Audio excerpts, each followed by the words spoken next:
Hello my beautiful people, welcome to Link's English, and in today's video we're going to go through a very interesting journey. We will learn 10 widely used phrasal verbs that every English learner must know if they want to be fluent. This video is going to be special because I'm going to use an interesting strategy that is proven to be helpful in effective learning. B, I'm going to give you 3 pro tips to learning phrasal verbs in a more fun way. So stick to the end of the video. Let's start our learning journey. Can you please look at this poem that you see on the screen and tell me if you fully understand it or not? By the way, I created this poem myself, so I know it's not the best one. Please don't judge it. And yes, you can pause the video if you want to. Alright, was everything 100% clear from the poem? Did you understand it fully? This poem includes some phrasal verbs. And now I want you to pause the video again and write down in the comments what phrasal verbs you see. Ready? So the phrasal verbs in this poem are, I'm gonna take my script, ran into, work up, turn down, hang out, count on, and pick up. Did you find them all? Let me ask you a question. Do you think phrasal verbs are important to learn? I mean, English has so many rules. Why phrasal verbs? Probably some of you are wondering, can I actually be fluent in English without having to learn these? The answer here is going to be in a question. Did you actually know that 80% of spoken English verbs are phrasal verbs? Surprising, right? So I guess you understand that phrasal verbs are important and we have to spend some time learning them. Now, what a phrasal verb is? A phrasal verb is a combination of a verb and a preposition or an adverb that together make a distinct meaning. For example, if we combine the verb give with the preposition up, then we will have a phrasal verb, give up, which means to stop doing something. But if we separate give from up, will give have the same meaning of to stop trying or to stop doing something? Or will up separately have the meaning of to stop doing or trying something? Absolutely no. So you should remember that verbs and prepositions by themselves have different meanings, but when combined together, they make up a distinct meaning. Now that you have understood what a phrasal verb is, let's move to 10 commonly used phrasal verbs you as an English learner must know. What is it? You two don't get along? We get along just fine. I know you two don't get along. I thought you two didn't get along. No. You two didn't get along very well, right? So we didn't get along. Why, we get along. As you have noticed, these characters kept repeating the same phrasal verb, which is get along. Now, I want you to pause the video and use your intuition to guess what to get along might mean. Don't get surprised at the fact that I'm asking you to first think about the meaning of the phrasal verb before explaining it. If you remember, at the beginning of the video, I've mentioned that I'm going to use an interesting strategy. And this is that one. I want you to first think and then I'm going to give an explanation myself. So let's check your intuition. Did you guess it correctly? Hope yes. To get along means to have a good and friendly relationship with someone. Let's see how get along is used in a sentence now. My brother and I fought all the time when we were younger, but now as adults we get along great. You can also say, I don't get along with that neighbor. She's so annoying. So I don't have a friendly relationship with that neighbor because she's so annoying. Hope you don't have that neighbor, by the way. Now let's see how native speakers use this phrasal verb. Not getting along? You two getting along? Well, they're getting along. We're finally getting along. We're getting along great. Phrasal verb number 2. So funny, running into you. Don't you run into me. Hoping to run into him. Wow, funny running into you. What could run into someone mean? Take some time and think about it.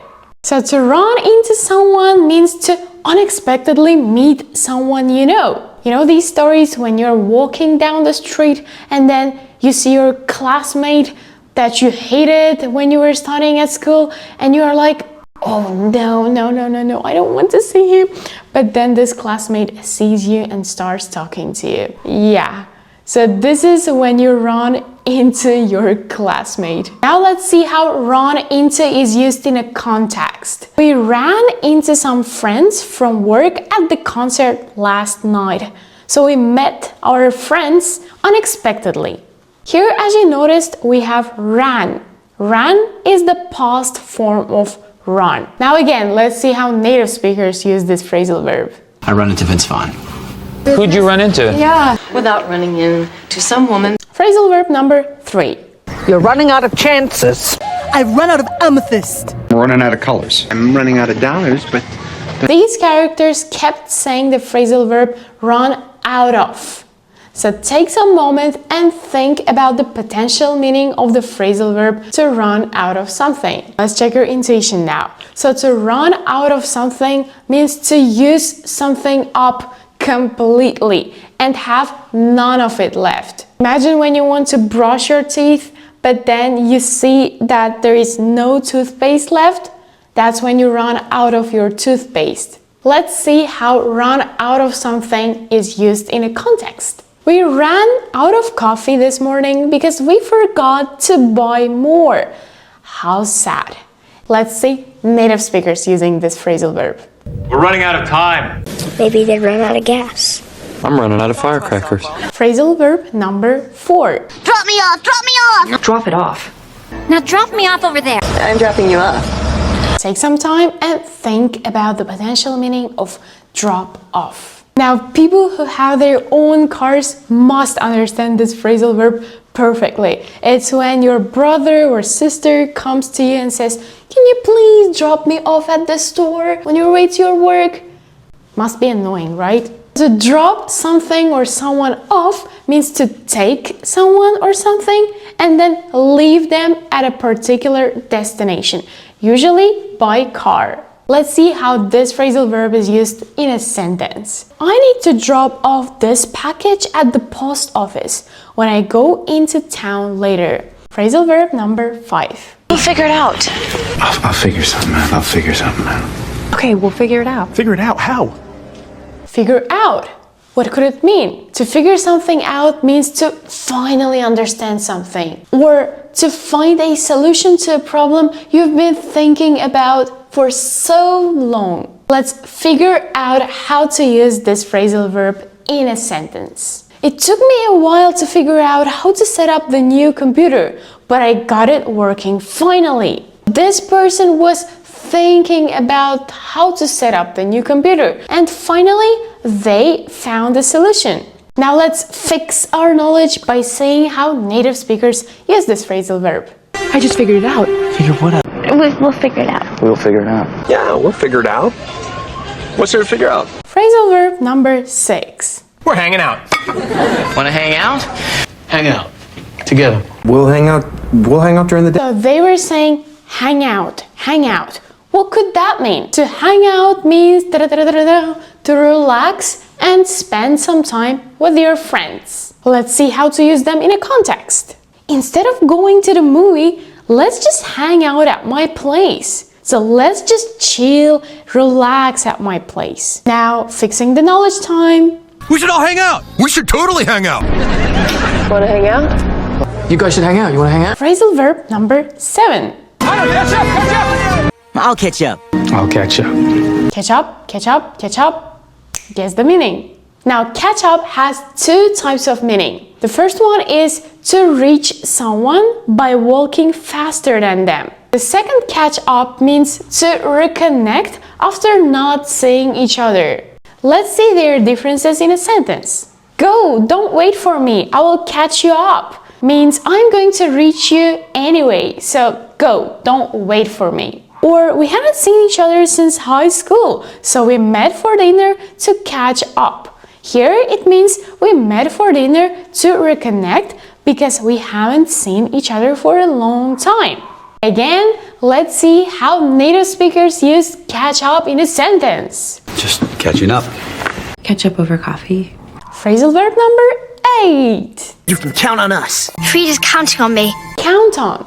Count on. So, to count on someone means to rely on someone. Do you have a friend you can rely on 100% and you're not afraid this friend is going to mess up? That's when you count on them. You trust them. You rely on them in hard times. So now let's see how count on someone is used in a sentence. You can always count on me, Jess. I am never going to let you down. Let's fix our knowledge with the clips of native speakers using this phrasal verb. They're counting on me. You can count on him. He can count on you. Phrasal verb number 9. She's turning it down. You're turning me down? Turn down. To turn someone or something down means to say no, to refuse an offer. You know that story when you fall in love with a girl or a boy at school and then you go tell them, can you please be my girlfriend or boyfriend? And then they turn you down? Yeah, I know, it sucks. Let's see how turn someone or something down is used in a context. I turned their job offer down because I didn't want to move cities. So this person didn't want to move to another city, so they had to say no to a job offer. Let's see how native speakers, how many times did I say native speakers in this video? Okay, use this phrasal verb in a sentence. You turned her down? Phrasal verb number 10. He'll turn up. He'll turn up. She'll turn up. Turn up. Pause and think about the meaning. Turn up means to appear somewhere unexpectedly. Imagine you haven't been joining your friends for a long time and then you appear unexpectedly and they are like, finally you turned up. That's it. For example, do you think many people will turn up? So this person is afraid that nobody's gonna come. Ta-da! We have learned all the phrasal verbs. Now it's time to know how to learn them effectively. 3 pro tips to learning phrasal verbs. Let's go. Tip number 1. Organize your phrasal verbs by particles. Particles are these prepositions or adverbs that come after a verb.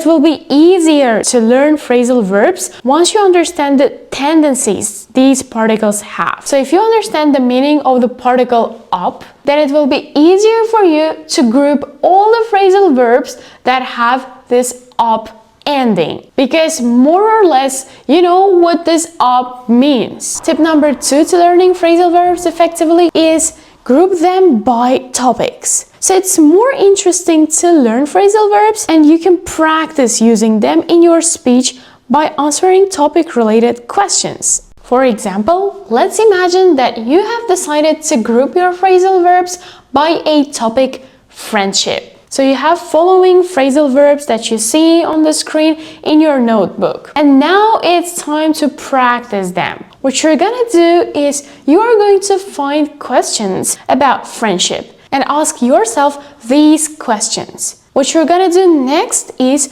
try to use the phrasal verbs that you have in your notebook when answering the questions. That's a great way to memorize phrasal verbs because practice makes perfect. The third and the last pro tip to learning phrasal verbs is learning them in context. You can learn phrasal verbs when you are reading a book in English, when you're listening to a podcast, when you watch some YouTube videos and then you come across a phrasal verb. I guess I'm done here. Please ask me any questions related to phrasal verbs in the comment section and I swear I'm going to reply to each one of you. Thank you so much for watching. Thank you for your attention. That means a lot. Like the video if you liked the video. Don't forget to subscribe me if you are not subscribed yet. Bye bye.